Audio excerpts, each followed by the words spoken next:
Hi guys, मेरे YouTube channel में आपका हार्दिक स्वागत है। अगर आपने चैनल को सब्सक्राइब ना किया तो सब्सक्राइब कर लें, चैनल के सभी नोटिफिकेशन मिल सकें जो भी वीडियोज़ मैं डालूं चैनल पर। तो उसके लिए जो है बेल आइकन को प्रेस कर दें और ऑल पर क्लिक कर दें ताकि सभी नोटिफिकेशन आपको मिल सके।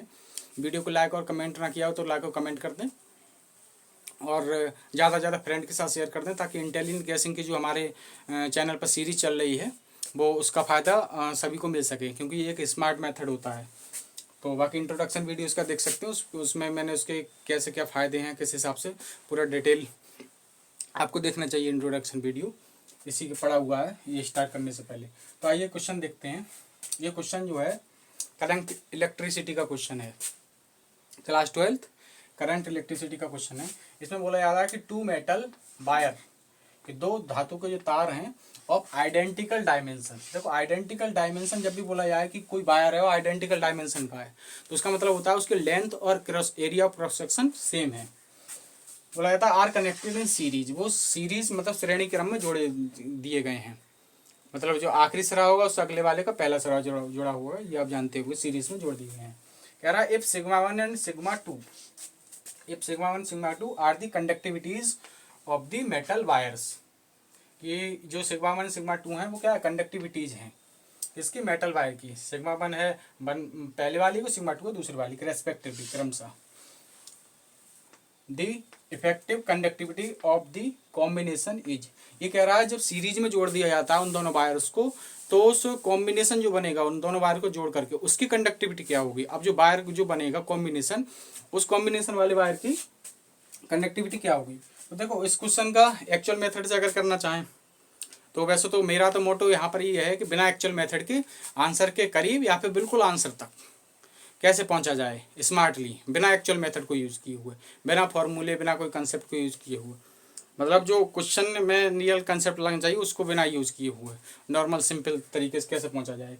लेकिन फिर भी अगर आपको एक्चुअल मेथड से करना है तो सिंपली इसका तरीका क्या होता है ऐसे मैं बता दे रहा हूँ, बाकी आप करके देख लेना।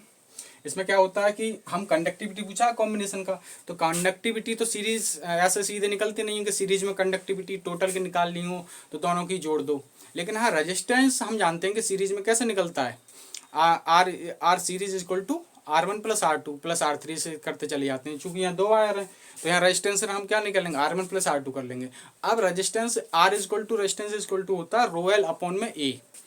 लेकिन यहाँ तो दिया हुआ हमको स्पेसिफिक रेजिस्टेंस की बात नहीं चल रही है, मतलब रो की बात नहीं चल रही है, कंडक्टिविटीज की बात चल रही है। मतलब स्पेसिफिक कंडक्टेंस भी बोलते हैं इस कंडक्टिविटी को।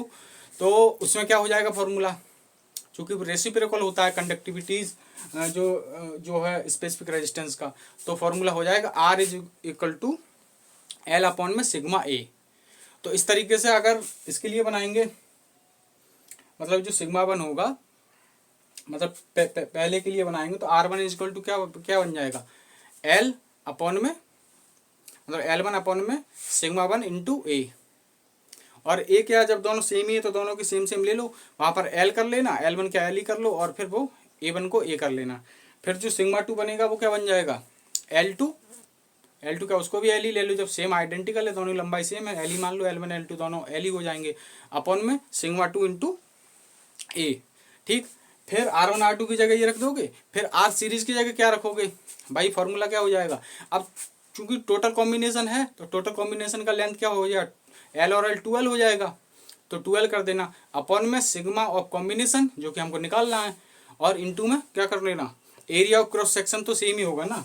जैसे लंबाई इस तरीके से अगर हम जोड़ेंगे, ये हो गया इसके सीरीज से ये जोड़ दिया, तो ये जो क्रॉस सेक्शन एरिया होगा तो जो जब अलग अलग थी इस तरीके से ये जो क्रॉस सेक्शन एरिया था वही तो कॉम्बिनेशन का भी तो यही होगा, तो इस तरीके से ये तो सेम ही होगा एरिया ऑफ क्रॉस सेक्शन। तो इस तरीके से इसको सॉल्व कर लेंगे फॉर्मूले में रख करके और सीधा यहाँ से हमारे लिए सिग्मा इफेक्टिव मतलब जो कॉम्बिनेशन का वो निकल के आ जाएगा। लेकिन यहाँ हमारा मकसद है एक्चुअल मेथड करने का। आप ये ना सोचा करें कि जो वीडियो के लेंथ के अकॉर्डिंग उतने टाइम में क्वेश्चन हो गया सॉल्व। देखो आप ये देखा करें, ये तो मैं समझाने का तरीका बताता हूँ, वो भी मैंने एक्चुअल मेथड को डिस्कस कर लिया थोड़ा, कुछ लोग सोचते हो कि तो इसलिए एक्चुअल मेथड भी मैंने बता दिया। लेकिन इसका देखो स्मार्ट बेस है। अभी मैं जो लेके चल रहा हूँ वो क्वेश्चन अभी उठा रहा हूँ जो कि डायमेंशन एनालिसिस या यूनिट से हो जाएं, एक ही बात होती है दोनों से। मात्रक की मदद से ही हम ज़्यादातर क्वेश्चन कैसे इंटेलिजेंट गैसिंग से कर सकते हैं ऑप्शन एलिमिनेट करके। तो ऑप्शन एलिमिनेट करने के कई तरीके होते हैं, लेकिन स्टार्टिंग में मैं सभी चैप्टर्स के डायमेंशन एनालिसिस वाले लेके चल रहा हूँ। तो देखो इसमें क्या करेंगे, पहले ऑप्शन को हम देखेंगे। क्वेश्चन में क्या पूछा है, डायमेंशन एनालिसिस में बस दो चीजें सोचनी होती है। पूरे क्वेश्चन को आप बिल्कुल भी ना पढ़ो, बिल्कुल बस ये सही से समझ जाओ पूछा क्या है, बस उसकी डायमेंशन चेक कर लो कि डायमेंशन मिल पा रही है कि नहीं मिल पा रही, बस ये होता है। पूरे क्वेश्चन को आप चाहे बिल्कुल ना पढ़ो। तो इसमें कॉम्बिनेशन देख लो, इसमें पूछा द इफेक्टिव कंडक्टिविटी, ये हमारा जो क्वेश्चन है जो हमसे पूछा गया कि इफेक्टिव कंडक्टिविटी। अब कंडक्टिविटी क्या होती है, सिग्मा ही होती है। अब देखो यहाँ जब हम देखेंगे तो सिग्मा वन ये भी तो कंडक्टिविटी रही होगी फर्स्ट वायर की, सिग्मा टू ये भी कंडक्टिविटी है। तो इन दोनों को जब ऐड करेंगे तो सेम जैसे मीटर में मीटर ऐड करेंगे तो मीटर ही तो बनेगा। तो इस तरीके से कंडक्टिविटी की जो भी यूनिट रही होगी, इसकी कंडक्टिविटी की जो भी रही होगी, तो कोई एक कंडक्टिविटी तो निकल के आएगी अपॉन में इन दोनों का कंडक्टिविटी, ये कुछ होगी तो दोनों कंडक्टिविटी का स्क्वायर होगा, तो किसी तरीके से कंडक्टिविटी का स्क्वायर हो जाएगा। और एक तरीके से एक कंडक्टिविटी ऊपर कट जाएगी तो ये अपॉन सिग्मा आएगा। चूंकि आंसर क्या आना चाहिए, कंडक्टिविटी, मतलब 1/सिग्मा रेसिप्रोकल ऑफ कंडक्टिविटी थोड़ी होना चाहिए। तो इसका मतलब हमें ये दिख गया कि ये ऑप्शन नहीं हो सकता। अब दूसरा वाला हमने देखा सिग्मा वन सिग्मा टू, मान लो कोई सिग्मा वन सिग्मा टू की वैल्यू सेम है, तो इसमें क्या हो जाएगा, स्क्वायर हो जाएगा अपॉन में दोनों का जो भी यूनिट होगी। तो जब यूनिट को जोड़ेंगे, जैसे मैंने सिंपल सी बात है, जैसे लीटर होता है वॉल्यूम का यूनिट, तो लीटर प्लस लीटर तो लीटर ही तो बनता है। जैसे 4 लीटर 5 लीटर तो 9 लीटर ही तो बनेगा, 9 लीटर ही तो बनेगा। तो वो मैं कहना चाह रहा हूँ, इसकी जो भी यूनिट रही हो तो इनको जोड़ करके सेम ही तो आएगी। तो सिग्मा, तो एक सिग्मा से एक सिग्मा कैंसिल आउट हो गया, यहाँ बचा सिग्मा। तो इसके सही होने की प्रोबेबिलिटी है बी ऑप्शन के।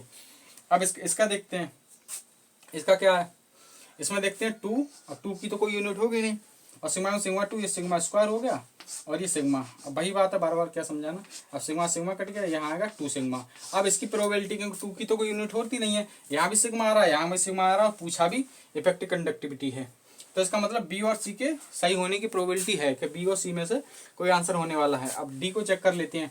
देख सिग्मा 1 सिग्मा 2 को करेंगे तो सिग्मा ही बनेगा, अपॉन में ये 2 का कुछ होगा नहीं यूनिट, ये सिग्मा स्क्वायर हो जाएगा। तो सिग्मा से एक सिग्मा कट गया, यहाँ भी 1 सिग्मा आया, मतलब ये भी आंसर नहीं हो सकता।